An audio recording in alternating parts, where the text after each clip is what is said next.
Welcome to the second episode of my guide to Grim Dawn's mechanics. In this episode, we're going to cover the settings menu and how to best set it up for success. So, you can do this from either in-game or through the options menu down here in the bottom left. I am going to go into here now. When you first open a settings menu, you'll be presented with a large amount of options. When you hover your mouse over them, you'll be able to read everything they do, and whilst many of these are shared with other games, like graphics, key bindings, audio and networking, there are a few hidden pieces in here which will make your playtime more enjoyable, and a few things which are a little bit tricky or hard to know. Firstly, when you choose to play, you can choose to play with classic targeting or classic casting. When you choose these, they will move your character and lock them into their attacks and their spells. I recommend you don't use these unless you prefer things a bit more old school. So when you click on something, you'll walk, you'll stop, you'll swing, versus the more modern action RPG style, which the game currently has. If you use a gamepad, target lock is also available here. I don't personally use a gamepad. I will leave that for you to test. The day-night cycle in Grim Dawn is completely optional, and it can be toggled here. So if you prefer the game to not be nighttime half the time, you can just turn it off, and it will be daytime practically always. And gore, whilst it is fun in most games, is also fun here. But without it, enemies also ragdoll. So this is generally player preference. There is, however, a few skills which interact with gore, but we will be covering that in the hidden skill mechanics video. Corpse persistence is, again, player preference. However, it is a strain on the system, depending on how many you have available on screen, especially in certain areas where there are lots and lots of enemies. You can just turn this off. It doesn't make a difference, except for, again, the aforementioned skill hidden mechanics video. Background FPS is actually a trick or trap option. This is the first thing which definitely should know. If you slide it to the left, when you exit out of the game will pause.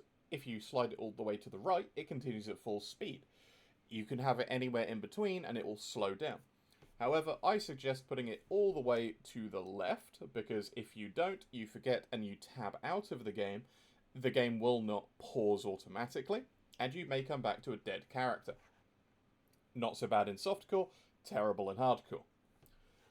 Now, as for the next option, auto loot radius, crank this all the way to the right and leave that there.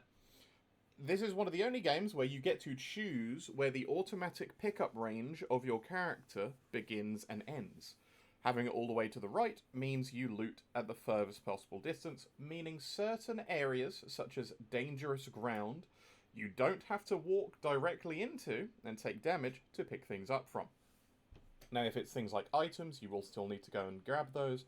This only affects automatic pickups, which you will soon learn when you start playing. Now, there are also one more thing here called main menu, and you can simply pick which type of main menu you want to see. So in this case, I've switched from the Forgotten Gods menu to the Ashes of Malmouth menu. It takes a good while to load one of these. It may actually crash on me. No, there we go. So as you can see, we now have the second expansion's main menu screen rather than the Forgotten Gods screen. So this is all just player preference. It makes zero difference to gameplay. Now back to the options menu.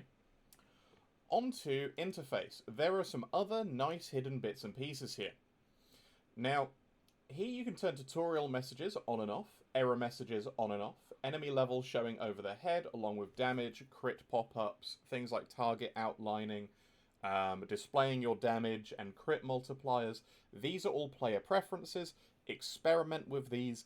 They do make a very big difference. You can also toggle off auras and buffs if you find there is an issue with visual clarity to your character.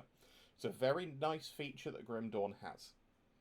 Now, I do recommend turning on some of these. I definitely recommend turning on the cooldown counter, which is easy to see and look at when your skills and your buffs are off of cooldown.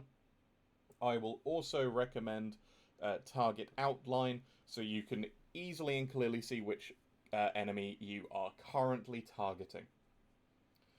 Now, the last piece of the menu, which I feel like is a hidden feature, other than the obvious, where, you know, you've got video settings, you've got the audio settings, There is on the graphics screen, aka the video screen, an option to increase the UI scale. And for that, I am actually going to go in-game. We're going to load in. And I will show you. I'm going to skip the cutscene. Haven't played with this character yet. So obviously, welcome to Grim Dawn.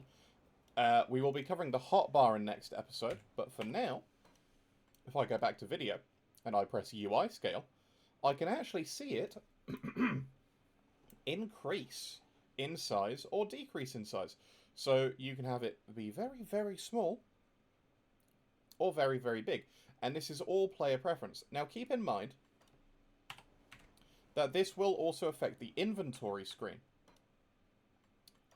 So if I go back and I make it very large and I press I, it does cover the majority of the screen. And this can be difficult because obviously if you're looking at your inventory and an enemy attacks you, well, then unfortunately you're probably going to die because you're not going to, one, be able to see your health bar or see that you're taking damage. However, I'm just going to recommend that you play with the options and pick what is best suited for your playtime in Grim Dawn, and stick around for episode 3 where I cover the hotbar, skills, and hotkeys. Thank you for watching. I'll see you next time.